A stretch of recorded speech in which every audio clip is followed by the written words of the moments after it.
Hey, what's up everybody? Bdf 44 coming at you with another video. Alright, so getting out. Gotta do more grocery shopping. It's always something to buy, fill up the fridge with. I eat probably more than I should for my budget, but it's good, man. 5 days till Christmas. Hope everybody's enjoying their holiday season, whatever you celebrate. Kwanzaa, Hanukkah, Christmas. Maybe you don't celebrate it all, but you know, it is what it is. I ask everybody to have a fantastic holiday season for themselves. It's been a busy morning, man. I'm barely getting out of the house at like 1:30 right now. I decided I wanted to do all of my shaving this morning and had a Laker video to do. I didn't get as much. Well, I did sleep well yesterday. Decided to stay home, did some napping in the daytime, did some sorting through music in the daytime. So what that allowed for me to do was work on playlist work at night. And so I stayed up till like 2 a.m. working on a double playlist, which was good for me. Really good for the spirit, good for the mind. And I didn't intend to do two, but when I realized I had so much music to work with, and I had already gone over well beyond what the playlist length should be. It was like the 2 hours at that point. I'm like, all I got to do is add about 7-8 songs and I can make another playlist. So that's what I did. I just did one long playlist and just split it right in half. So what ended up happening was songs that I expected to end the first playlist with didn't make the playlist at all. It ended up being a part of the second playlist. So this playlist doesn't quite sound like the first one. Sounds great. I think the second one doesn't much make sense because there were styles that I was using on the first playlist that I didn't use as much in the second playlist. And since it was supposed to be one playlist and then I added to it, it just kind of made the second playlist sound like a weird kind of mix to me. Like it didn't actually make any sense. You got some of the previous playlists starting the second playlist, and then I got into an entirely different vibe, not knowing that I was going to make it two playlists. So that's what it ended up being. I'm not so sure this is the greatest. I like the first one a lot because it makes sense. The second one, I don't really know if I'm going to like it for that reason. But it's what I did, man. I walked away from it feeling good. They're both about an hour and 25 minutes. So, you know, it's one of them situations where if that playlist doesn't quite hit, you'll know why. It's Delicity 437 and 438. And I haven't done any Delicities in almost a month. I've been doing nothing but K-list.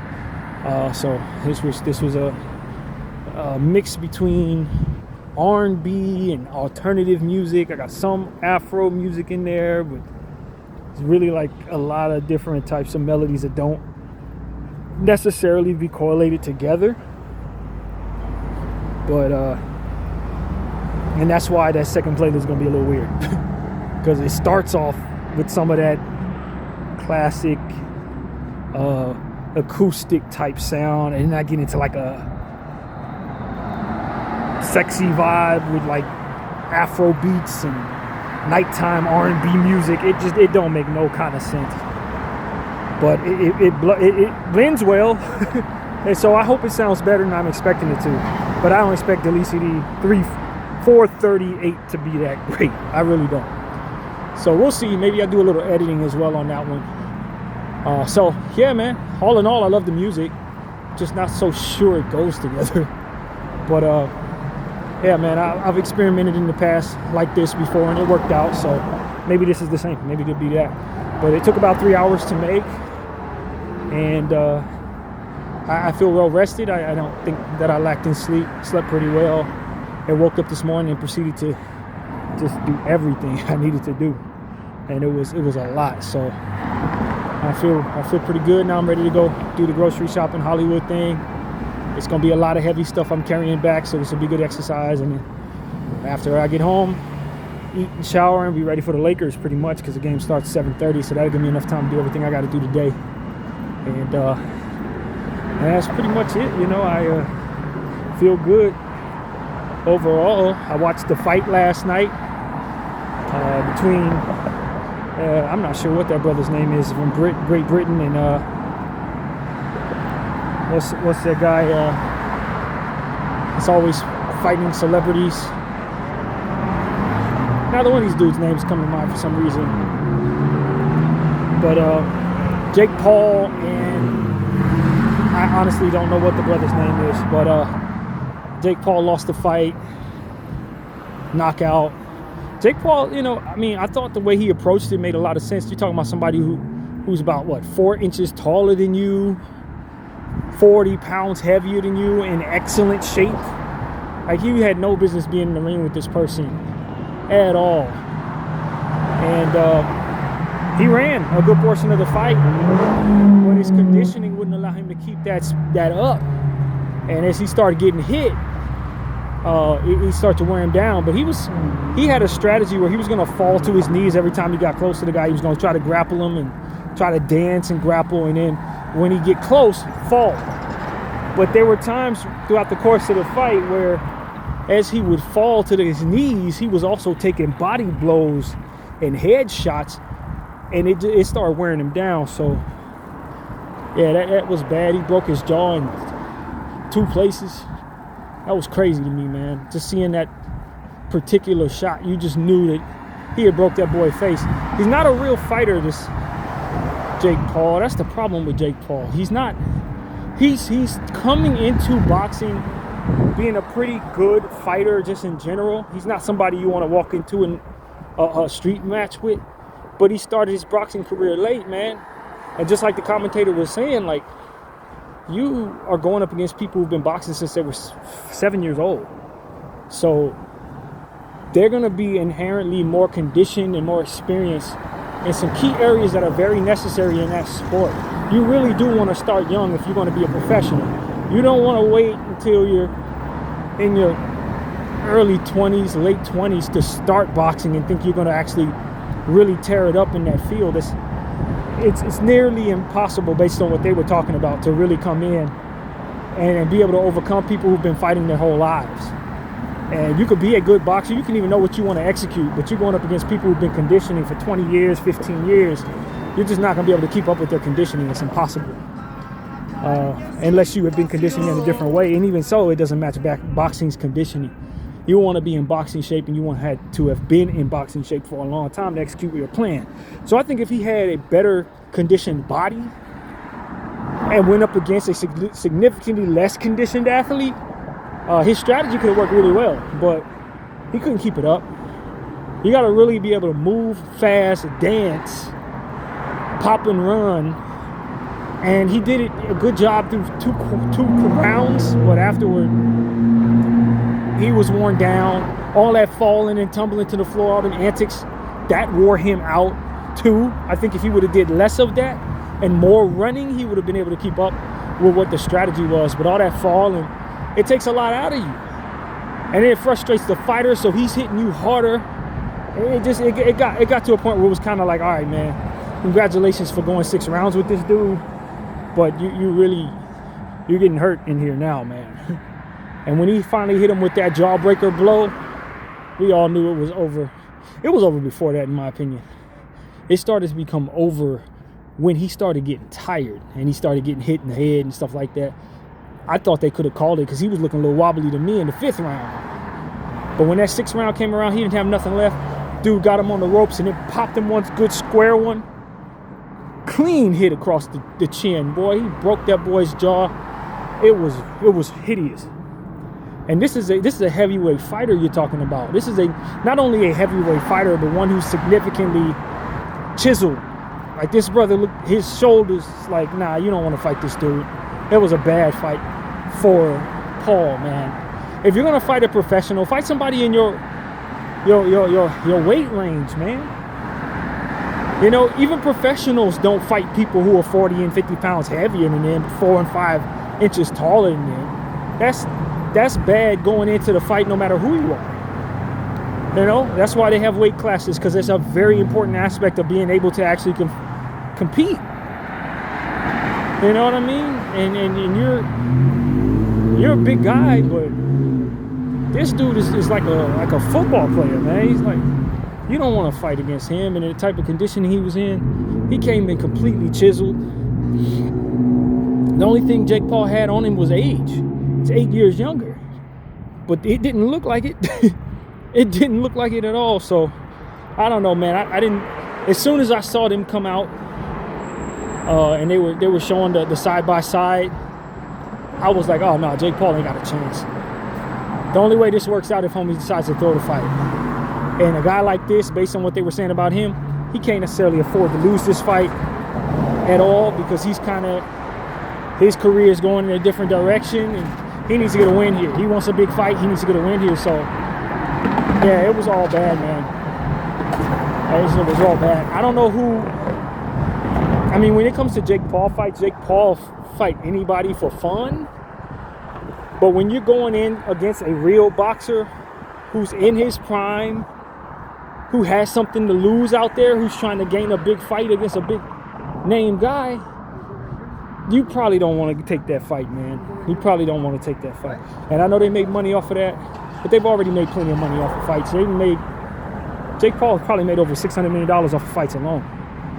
You don't need this fight. Now, homeboy may need this fight, but if he's going to take this fight, then y'all got to have some rules so that you don't get hurt out there. And they didn't, they wanted to be heads up, and it's just not. That's not real, man. That's not real. And so this was one of them situations where it's like, okay, we've seen Jake Paul beat old Mike Tyson. We've seen Jake Paul beat who would he fight? People who were older, or people who were celebrities and stuff like that. That's fun. And it's even because those guys are either severely outside of their prime, or just they're amateurs themselves or whatever. You go up against a real dude who, even if you were a real boxer, you probably wouldn't fight because of the size differential. You're not gonna do well, man. You're not gonna do well. You know what I mean? It's just, you gotta respect the sport at the end of the day. You never see a guy like Sugar Shane Mosley fighting up against Mike Tyson. Like, the weight difference, you know what I mean? That's what it really comes down to. Weight difference. You don't have a chance. It's not a fair fight. You could really get hurt, and that's exactly what happened out there. Now, if he were the same weight, size, and height as the brother, then that jawbreaker punch probably wouldn't have broke his jaw. But you're a significantly smaller man. Yeah, you're gonna get your jaw broke. Yeah, it could have been worse than that. It's a different type of power. And so I thought Jake Paul had a nice strategy. I thought he was executing it okay, especially through the first 2 rounds. But after that, it became kind of laughable, and then it got scary. It got real scary. And I think he understood he was in there with a real boxer when that first hit actually touched him. So yeah, I don't think he should fight anybody like that again. Ever again. I think he should fight celebrities going forward. And I mean, if a guy like 50 Cent want to get in the ring with him, that makes sense to me. But like, other than that, if you're gonna fight a real fighter, you better make sure that you match up in weight, or they're smaller than you. And that's what I would suggest to him. And listen to professionals. They were saying what hurt him was not his strategy. It was the size. It wasn't anything about skill or none of that. It was just you were in there with somebody too much bigger than you. So that's my take on the Jake Paul fight. Anthony Bourdain, I don't remember what the other guy's name was. He's from Great Britain. I thought they were both class acts. I thought they both handled it very well. And I enjoyed the fight, but I mean, when you saw him get knocked out, when you saw him hit that man's jaw like that, you understood that was not a fight he should have ever taken. But the things people do for money and fame, man, they both definitely got generational wealth off of that fight alone. So you tip your hat to the honor of it all. He said he would fight anybody anywhere. He meant it. He meant it. And if you can collect $100 million off of each fight, I would keep fighting if I were him, but he should take some real time off. Real time off. So that's what he said he was going to do. So hopefully he honors that. But yeah, that's my take on that, man. And that's kind of how my day went. I've been doing good with my Hunters Blue. After pretty much all year being inconsistent, I think I've done that exercise maybe, I think 8 out of the last 11 days or something like that. I've been really at it since I got into this room. Did it last night before the fight. And I've been at it. Coming home, getting it done, trying to get my conditioning where it needs to be. And so, kind of proud of that, man, after having pretty much been inconsistent all year long, man. Yeah, I've been really telling y'all, like, I just don't have it in me to do it. I just don't want to do it. I want to do it, but when it's time to do it, I don't do it or whatever. I've been fixing that problem in this month of December. And so I'm pretty proud of that. But, and I feel better. My body feels better. I've been stretching a little more as well, adding a different type of stretch regimen into my day. And so it's been better for me. It's been a lot better for me. And so I'm just trying to keep that up, maintaining that consistency. And we'll see if I have time to do it tonight.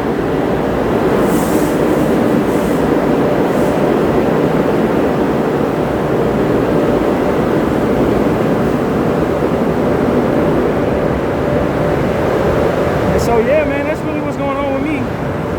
Just trying to maintain the consistency in everything I do. Of course, now with the 2 playlists done, I will have an opportunity to get some artwork done with that, which I may have overdid it last month because it kept me from leaving the house. As you guys know, I was doing like 7, 8 playlists over the last 3 weeks. I had to do art for all of them, so some of the time I was doing them in the daytime instead of going out. So I wanted to correct that by getting out a little more right now. So I opted not to make it a short local Target trip today, which would have allowed me a time to do art for one of the playlists. Decided I'd get out, get the long run in, get the exercise in, and just pick up the playlist art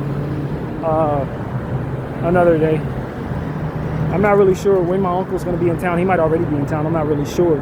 But he'll be in for Christmas. I'm not sure for how long either, so looking forward to seeing him, and I know he'll connect with me when he touches down. I'd imagine he's probably coming in today. That's my guess, because he said he was coming in this week. I don't think he's here already. So Saturday seemed like a reasonable day to fly. Tomorrow I'm sure we're going to be doing Bible study, so I'm guessing he's here today. But I ain't heard from him yet, and I'm not really sure what the schedule is there. So whatever the case may be, I'll be available for him next week. So yeah, all is well, and I mean, I've been keeping up with everything as usual, man. Gaza and all this stuff that's going on with just the different findings there. Watching Candace and all of that. Keeping up with my IG stuff. I've been really sharp on that lately, posting a lot more than I usually do on my IG stories. And just listen to all the commentary out there, listen to all the people talking about whatever they're talking about. It's been very interesting stuff that's coming out of that area right now. What I last heard was they had shots in Gaza some 3-year-old girl, and they actually released they meaning the IDF actually released a excerpt on that. They essentially put something out there in the press saying, we saw a terrorist threat that was trying to breach over a certain line. We neutralized that threat because we felt it was a threat. And it turned out it was a 3-year-old girl. 3-year-old girl that they shot dead because she crossed over some type of line that they had. Hey, that's what's going on, man. That's what's happening. I want people to understand, like, when you see people say, oh, Judeo-Christianity, Israel, and all this, and when you hear people talking like that, this is what they ultimately are supporting right here. It's the slaughtering of 3-year-old children and the labeling of them as terrorists. I never let that leave my mind while I'm seeing all this stuff, because there's 2 different conversations going on in regards to Israel right now. One is the genocide. The other is them controlling our government and being so blatant at this point. Them having so much of what's going on with our government being wrapped up in Israel's interests. And I just want people to understand, like, while you're feeling outraged about them taking over your country, you understand that they are openly and happily killing 3-year-olds. Like, literally, dog. Like, literally. Like, this isn't just some out of control entity that's moving however it wants to move in your country. They're also a racist entity of child killers. You understand what I'm saying to you? Like, this is not a minor thing, and as you understand it to be something other than a minor thing, you speak of it accordingly. You don't just let it be, oh, they're taking over our country. No, it's not just them taking over our country. They're engaging in a genocide and they're murdering children.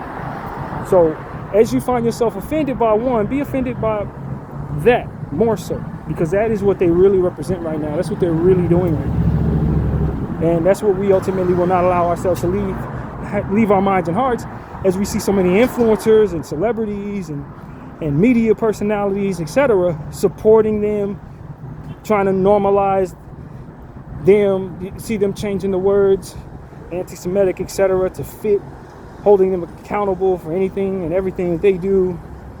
As I guess it's within, you know, it's completely out of bounds to be against their behavior, to be against what they're doing, to be against their point of view on things. They have a right to exist. If you have a problem with them as a country existing, then you're offensive and anti-Semitic. Like, and what they're trying to do is openly, outwardly slaughtering people who don't have anything, mostly children. That's what y'all need to understand. While we're trying to normalize Israel, you need to understand what Israel's actually up to, man. And that's why I try to use my voice for at least 4 or 5 times a week on this channel, and let people understand just what it is that drives me to speak this way. Is not anything less than trying to save the lives of Palestinian people, man. And you know, I don't particularly find myself interested in the inner workings of our government, to be honest with you. I've never trusted our government.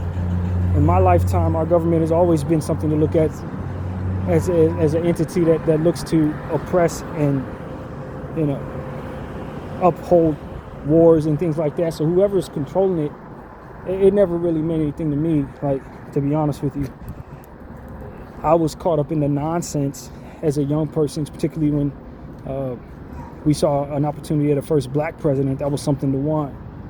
But I've learned a lot about what Obama was doing. He was out here killing more people than most of them were. He was out here killing more innocent people than most of them, to be honest with you. So if I could go back in time, I wouldn't vote for him at all. I definitely would not. And that's really what I've learned. I mean, when you get out from within that matrix, you come to understand that these people have been doing bad stuff for a long time, man. Whoever's in control of this damn country has been either doing evil, upholding evil, or likely standing up against it and end up getting assassinated for it. That's really what it's been. And so, or exiled, or whatever the case. And so I don't have much faith in them, man. I don't think most people who've seen what I've seen in my lifetime actually would. But at this point, it seems like Israel is specifically trying to make it a point to show their selves represented within our government in a different kind of way. I've always thought they've had control over our government to some degree, but now it seems like they're trying to be out in front and center in regards to it. It seems more exaggerated. It seems more pronounced. And I wonder what the reason is behind that. That's the part of this that I'm not quite clear on. If they've always had control, why is it so in our face right now? Why wasn't it in our faces the same way when Bush was running things, when Obama was running things? Why didn't they have Israeli flag pins on all of our congressmen back then? Unless they really weren't running things like that back then and now are. And if that's the case, then there's some unanswered questions that I have about who was running things now that I'm learning how things were being run, was so nefarious. So yeah, that's really my take on things. I just never let it leave my mind what Israel's been doing. It's not cute that they're just, using all of their influence to buy up all of these media sites and all of this, trying to buy up all the entertainment companies and stuff like that to control all of our favorite childhood brands and all of our favorite media personalities, trying to stranglehold them to, normalizing Israel and all of its intentions.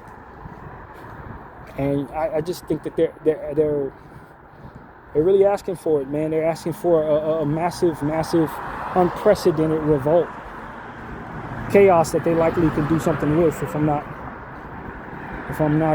looking at this the wrong way, they're trying to provoke all of us to chaos. That's what I think. And we need to be on guard against them, and never, as I've been saying many times on this channel, never think that they're ever going to be shamed. They won't receive shame. They'll lie, they'll cheat, they'll steal, they'll do whatever they do. They will paint and create narratives out of thin air. They will do literally whatever it comes to their mind to you, being the goy, non-Jew, or self-hating Jew as they describe it. Those who stand up for things outside of Jewish supremacy. And it's a weird time to be alive watching all this happen. It's a weird time, but I feel like I'm one of the people that is truly locked in and unafraid to speak up and speak out, point out and condemn these monstrous child-killing religious extremists. And I'm not afraid to be called an anti-Semite or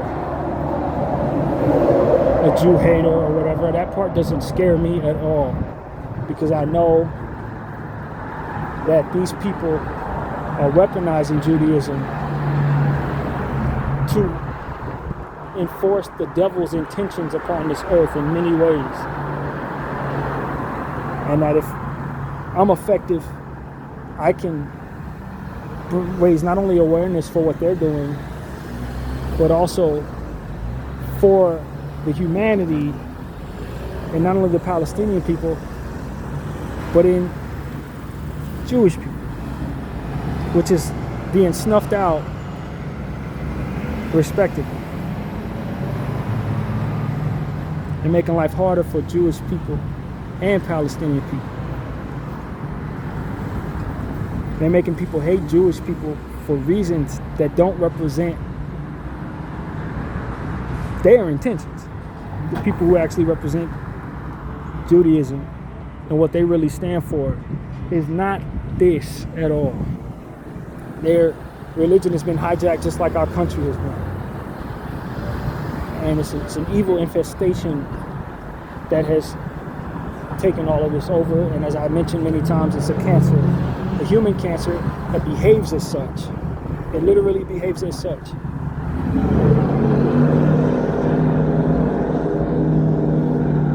I heard of another story this morning where they had killed some 16-year-old child out there. I didn't see the footage, but the footage is going around. I didn't click on it yet. I probably will later on. But they shot some 16-year-old under similar circumstances that I described. They just always find a way to effectively attack minors. I cannot stress this enough. It's deliberate. They know what they're doing. It's what they intend to do. These same people who are trying to make it so that it is impossible for any of us to speak out against what they're doing are in other places killing innocent people, mostly children. I don't think I can say that enough times to drive that point home. That is their goal. That is what they're after. That is what they want to do. They will stand in front of you and be offended by your outrage in that regard, because the people that they are trying to kill, the children they're trying to kill, in their religion are subhuman, are their enemy, and they are trying to enact some type of holy revenge against these people. And the more suffering they can impose upon them, the better. And you don't share that because you're not from that religion. You don't share that because you don't have that mentality. You don't approach even your enemies with that type of intention, most of us. And they teach one another to. In fact, it's rude not to. And so that's what we need to understand. When they run around saying it's anti-Semitic, that you have any problem with that, it's because they raise one another to, within the most comfortable spaces of mind, believe that, influence, enforce, and ultimately fight for that.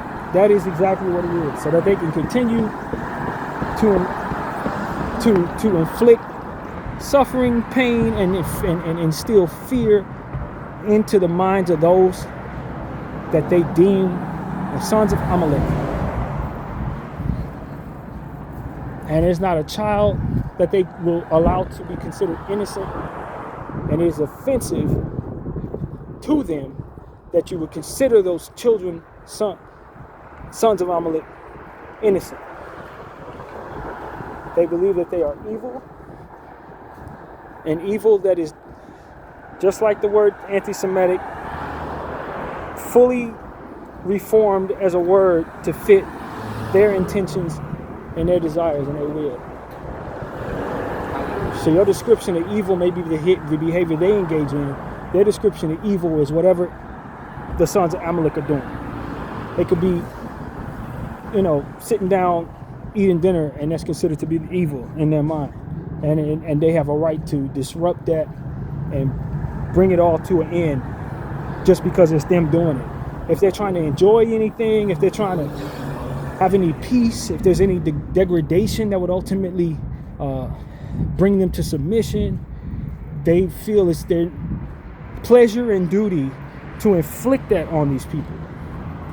That's the context that I want everybody to understand, that I've learned. They deeply hate Palestinian people. They deeply hate them. They hate them to their core. Their children, their elders, men, women, even animals that are owned by these people.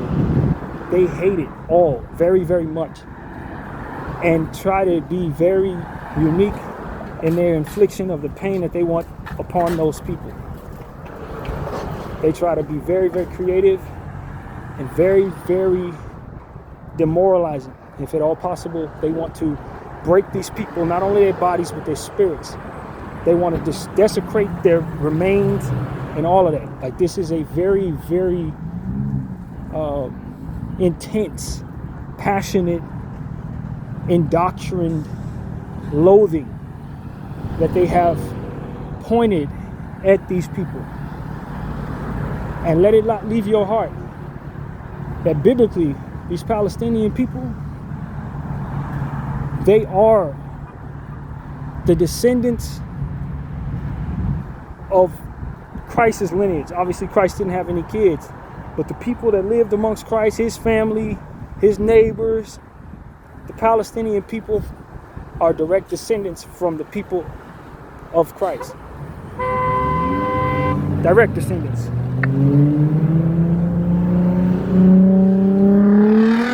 And they have a lot of Christian people who follow Christianity, worship Christianity in Palestine, in Yemen, in the surrounding Arabic states and countries. You will find many Christians. So don't let them tell you that this is about knocking off Muslims. Because there are Christian Arabic people, there are Jewish Arabic people. They're trying to knock off these people no matter who they pray to. They want to be this way toward those people no matter who it is they believe they serve.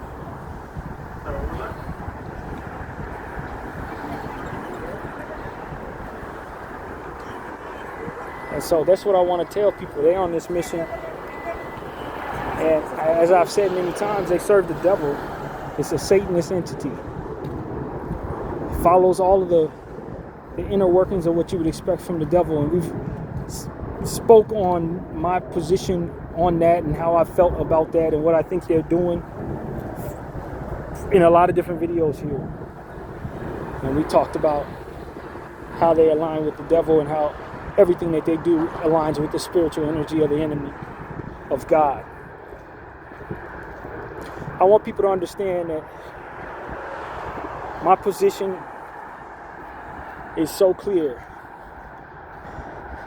Nothing that I'm saying here I haven't said before, probably more than 4 or 5 times. These people kill children. And I was, I'm going to say forced, because nobody physically held my camera up to me and made me watch what I saw, my phone up to me and made me watch what I saw. So I don't think that's the right way to describe it, especially given how serious the word forced actually is in this conversation. I was not forced to watch it, but it was very much available for me to watch it, and I did. I saw a lot of perished minors, and I illustrated all of that to you as well. Things that I can never unsee. Things that still bother me to this very second. I don't see as much of that stuff anymore, but it's still happening. And they've basically killed off everybody who was ultimately showing it to us.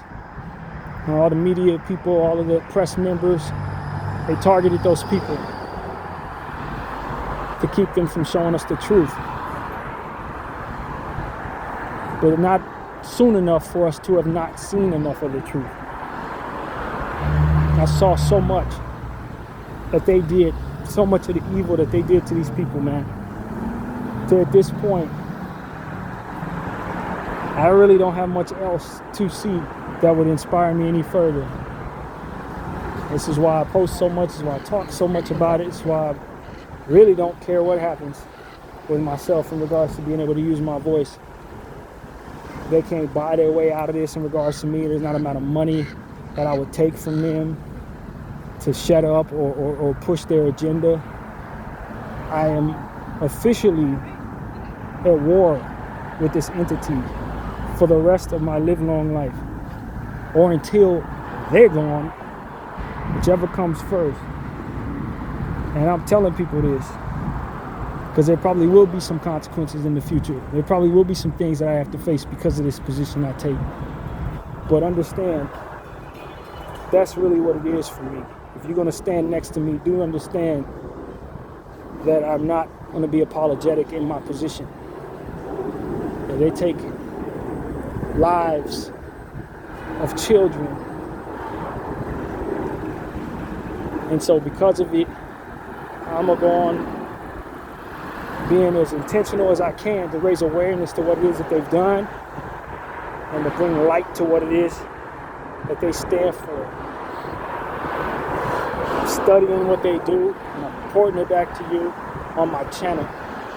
And if for some reason my channel gets erased, I will use my voice elsewhere for the same purpose. They ain't gonna be able to get rid of me in no other way than death. And that's really how I feel, man. It's not a soul who convinced me otherwise. And I'm asking for the Lord to give me strength to sacrifice whatever needs to be sacrificed to continue on this mission, whatever it is. And so that's what I want the Lord to do for me. That's what I want for others to continue to be as passionate about as well. I don't care how much power this entity has, how much fear they try to inflict in the world, how much they threaten us, or how much they try to guilt trip us, or any of that. I don't care about any of those psychological trips. I'm not interested. Because I still see the bodies in my head, the babies they kill. And it's not a minor amount either. It's not a small amount. Faces and faces and faces and faces, bodies and bodies and bodies and bodies. Over the span of 2 straight years, I was seeing this stuff on my phone pretty much every day.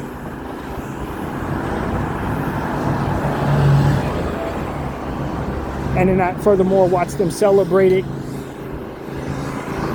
and do all this other stuff in my country to try to vilify everybody who stood up for it, trying to stuff us into submission and just being fine with what it is that they've done. I can promise you, ain't none of that work on me at all. None of it.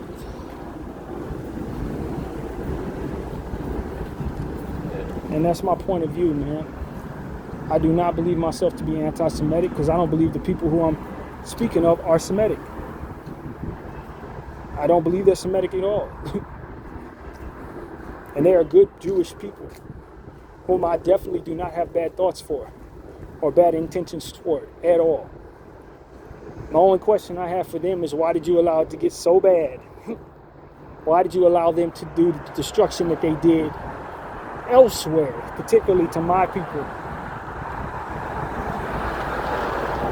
And you didn't stand up against this because you benefited from it. That's my only thing with the good Jewish people. I have to ask them, for those this would apply to, because not everybody does. Some people really did stick up and say stuff, and they suffered a great deal of blackballing because of it. So for them, I say thank you and salute. But for those who stood idly and waited for it to get this bad before they had something to say about it, or before they stepped from behind those people and said, hey, they're not Jewish, shame on you for allowing it to even get to this point without you sticking out your chest and saying, we are not them. You were fine when they were accumulating all of this power. But now, when it's front and center what their intentions has been, when we all are now aware of what it is that they've been up to, now all of a sudden you have a real problem with it. But as long as they could do it in the dark, you seem to be fine with it. That is something that I'm not going to be able to shake. I'm not going to be able to shake that. And I imagine it was a lot of pressure for y'all to let them people slide, but you didn't stop them from doing what they did. Destroy so much, to accumulate so much power with the intention that they've ultimately proven they've had. They stood amongst you. They went prayer with you, and you remained silent.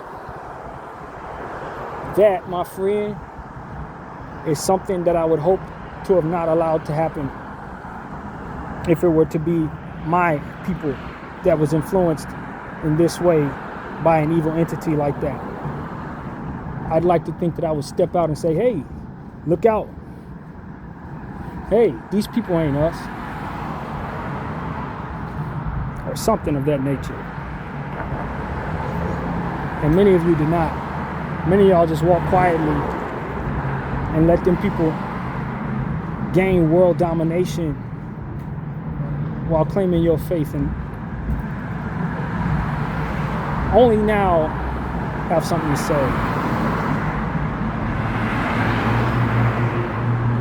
That's the only problem I have with Jewish people.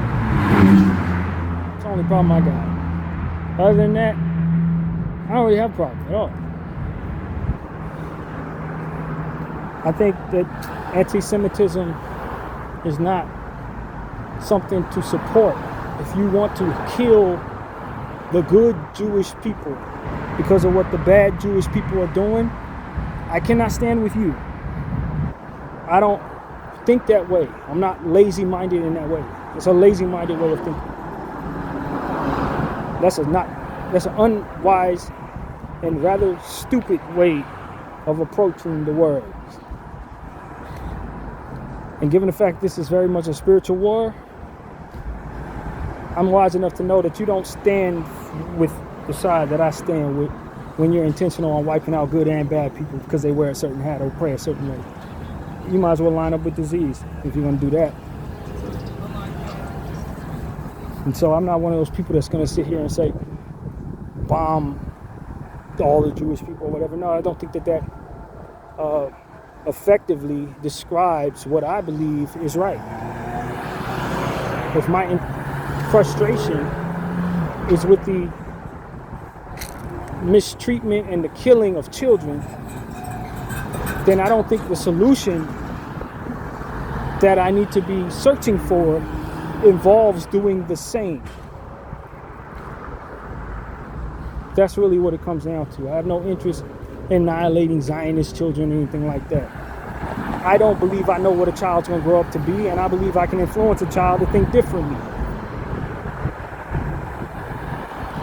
I believe that some children in those circumstances are going to be raised up and still find their way out of those horrible mindsets and horrible spiritual spaces. So I do not feel that harming them for the sake of what their ancestors or their parents have done makes any sense at all. So I won't support that. And I know that's a solution a lot of people are finding right now, and it's a lot of pain and a lot of get back that people are thinking about. But like I said, this is a spiritual war. If you're trying to win, you definitely don't need to be doing the devil's work and trying to harm them people who didn't do anything or who didn't support this because of what people who wore their hats were doing in support of those things that you aren't pleased with or hurt by. Just makes you another version of them on a different side. I ain't with it. So if they run around trying to tell you I'm anti-Semitic, do understand this because they changed the word anti-Semitic to fit anyone that holds them accountable for anything that they do. Anyone that has a problem with the choices that they make and the pain that they inflict on others. I most definitely have a problem with the things that they're doing and the pain they're inflicting on people. I most definitely have no problem holding them accountable, as I would expect you would have no problem holding me accountable. And if you make a gigantic gravy train type of word to describe holding me accountable as derogatory, that's your choice. But I welcome being held accountable just like I would want others to welcome being held accountable. You understand what I'm saying? I don't find you to be a racist because you don't like something bad that I did. And that's really what I got to say. That's not the essence of hatred and racism. A lot of love can come from holding someone accountable, wanting them to be better, wanting them to make better choices, wanting them not to make the world hate them. That's not hatred. That's love. And if you define it as hatred, then that's your mistake or your manipulation. But it is not anything other than you avoiding the accountability that you would be best for having have come your way. That you are not wise enough to receive that accountability for your betterment is not a direct negative on my character, but more so a direct negative upon yours. So that's what I want to say to all of those who want to call us anti-Semitic for being unhappy with the choices that Israel and Zionist Jews are making against Palestinian people and in other areas where accountability has been effectively deterred.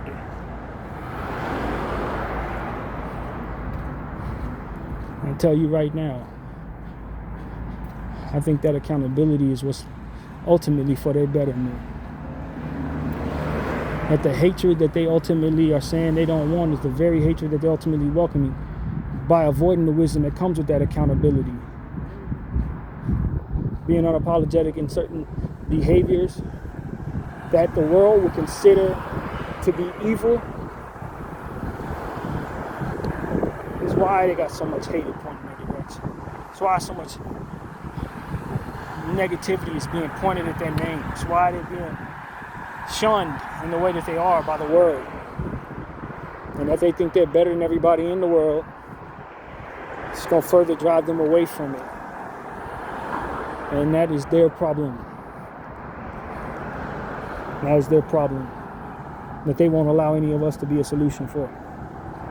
So it is what it is, man. You can't want more for somebody than they want for themselves. You can't help somebody that don't want to be helped. And that is exactly what there is to say about them over there in regards to Zionism, Israel, Judeo-Christianity, Zionism, whatever you want to word it. However y'all want to make it be as it is. It's really just accountability lacking for those who have a lot of power and very little wisdom to show for it. Bdf 44, I thank you all for watching.